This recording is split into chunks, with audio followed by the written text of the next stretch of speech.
खुशकिस्मती की गल है कि मोहतरम जनाब मियां अल्ताफ अहमद इतना बड़ा रहनुमा, इतना बड़ा खैर गोजरी ज़ुबान का भी और हमारी कौम का भी हमारे बीच मौजूद हैं। यदि जरूर इनकी खिदमत में और थारी इजाज़त नाल मैं पेश करूँगी कि आप आए हैं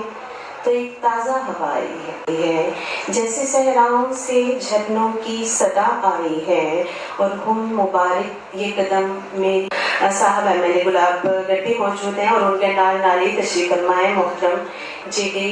ताहिर साहब, फॉर्मर डायरेक्टर दूरदर्शन, एक बड़ो नाम, एक बड़ी शख्सियत साहब को औरंगा इंशाअल्लाह मैं उन्हें दावत दूंगी क्यों अनहोनी गल की फिर तस्दीक आमीन के और मियां अल्ताफ साहब हमारे बीच इस तरह शामिल होता है तो फिर डूंगा पेज छपावेगा ये खुशबू का चुलता चुलता परछावा, ये खुशबू का चुलता चुलता परछावा आती जाती रुतमा कल्चर है तो इस तरह की कॉन्फ्रेंसेस कितना अहम किरदार अदा करती है और जो सवाल का ज़बान है या कल्चर है तो गोजरी की ये कॉन्फ्रेंस बहुत ज़रूरी थी और पिछले कई सालों से यहाँ पे ये सिलसिला बंद हो गया था, वरना पहले हमेशा गोजरी की कल्चरल कॉन्फ्रेंस यहाँ होती थी, बल्कि मैं ये कहूँगा कि हर डिस्ट्रिक्ट में होती थी, क्योंकि गोजरू जो हैं जम्मू कश्मीर के हर कोने में रहते हैं, हर तहसील में रहते हैं। ये दूसरी बात है कि जो आपका अनंतनाग डिस्ट्रिक्ट है अभी वहाँ वो पानी से महरूम है और उसका तजर्बा मुझे भी पार्लियामेंट मेंबर बन के हुआ, लेकिन ये अनफॉर्चुनेटली जो मुझे यहाँ ये भी बताया गया कि यहाँ जो गोजरी का शोबा यहाँ पे काम कर रहा था श्रीनगर में वो पिछले 4-5 साल से बंद ही कर दिया है। यहाँ अब स्टाफ भी नहीं है, लोग रिटायर हो गए हैं, कोई नई रिक्रूटमेंट नहीं हुई है, तो हमारे लोग जो हैं वो भी नाराज़गी महसूस करते हैं, क्योंकि वो नाराज़गी इसलिए महसूस करते हैं कि मीडिया के थ्रू गवर्नमेंट बहुत ज़्यादा पब्लिसिटी करती है कि सारा कुछ ही शायद एसटीज़ को जा रहा है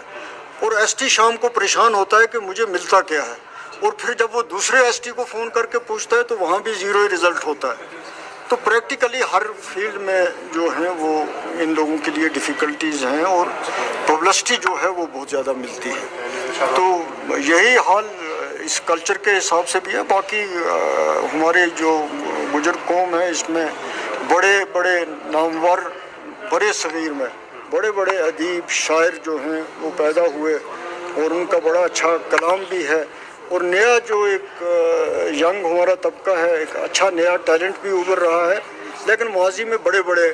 शायर अदीब जो हैं वो इस कौम ने पैदा किया। साहब अभी जिस तरीके से नेशनल कॉन्फ्रेंस कह रही है कि जम्मू कश्मीर में जब तक स्टेट हुड नहीं आएगा तब तक वो खुले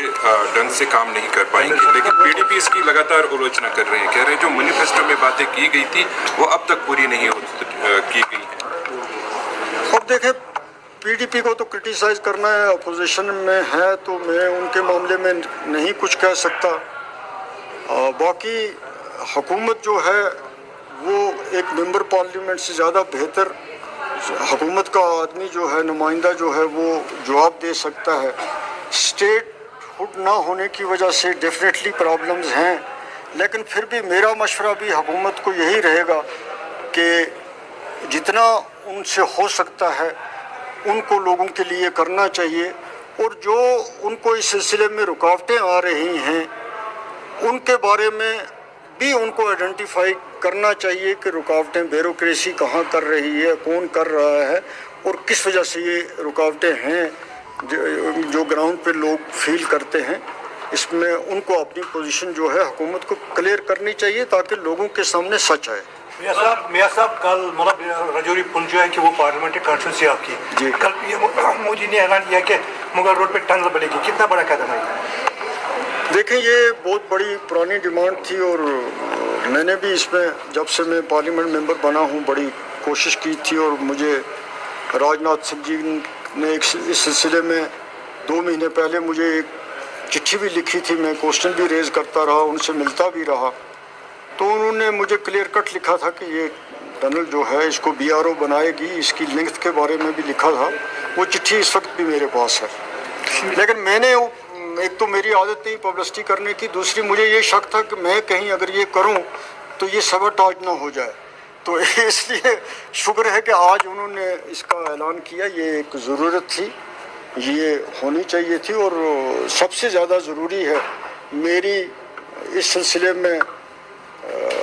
4-5 پچھلی منڈے کو میں بیکن کا BRO کے جو چیف انجینئر ہیں کشمیر کے, میں ان سے ملا تھا, کیونکہ یہ کام جو ٹنل کا ہے یہ BRO جو بیکن کے چیف انجینئر کشمیر کے ہیں ان کے سپرد کیا گیا ہے, جموں والے کے سپرد نہیں کیا گیا ہے. اور اس کو فردر کتنا جلدی اس میں تیزی لائی جائے, اس سلسلے میں بھی میں ڈائریکٹر جنرل BRO کو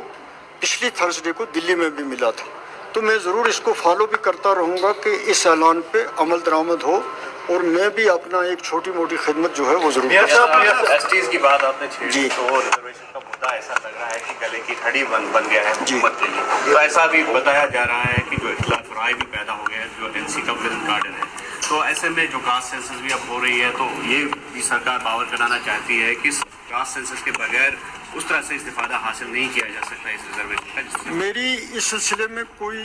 لیٹسٹ حکومت سے بات چیت نہیں ہوئی, نہ ہی حکومت نے ہم نے میرے ساتھ یا میرے ساتھیوں کے سلسلے میں اس سلسلے میں کوئی بات نہیں ہوئی. تو اس لیے میرا کوئی چیز کہنا جو ہے میں قبل از وقت سمجھتا ہوں. کاسٹ سینسس پر آپ کی کیا رائے ہے؟ کاسٹ سینسس ہونی چاہیے, یہ تو بڑا پرانا مطالبہ ہے, پوری اپوزیشن اس کا مطالبہ کر رہی ہے, اور اس مطالبے کے ساتھ آپ جانتے ہیں کہ اب سرکار بھی آ گئی ہے. تو جب یہ سارے ایک پیج پہ ہیں تو پھر ہونی چاہیے. تو ریزرویشن استفادہ حاصل ہونا چاہیے, تو کاسٹ سینسس سے کیا افیکٹ پڑ سکتا ہے اس میں؟ نہیں, اب کاسٹ سینسس ایک بڑا لمبا چوڑا سبجیکٹ ہے, اس میں ڈفرینٹ پولیٹیکل پارٹیز ہیں, ان کا ڈفرینٹ ویوز ہیں, وہ کاسٹ ود ان کاسٹ بھی کہتے ہیں. اس کا شاید مجھے نہیں لگتا کہ جموں کشمیر میں یہ چیزیں اتنی ہیں, لیکن ہندوستان میں پالیٹکس ہی ان چیزوں پہ ہوتی ہے. تو اب نئی سینسس میں کیا جو گورنمنٹ آف انڈیا نے کہا ہے وہ کاسٹ سینسس کرے گی کہ نہیں کرے گی, وہ کتنا فائدہ دے گی, کتنا یونائٹ رکھے گی, کتنا ڈیولپ کرے گی, یہ جو آنے والی یہ چیز جو ہے یہ تو مستقبل بتائے گا, فیوچر بتائے گا کہ مانگنے والے اور دینے والے جو تھے ان کے اس قدم سے ملک کو یا لوگوں کو فائدہ ہوا یا نہیں ہوا.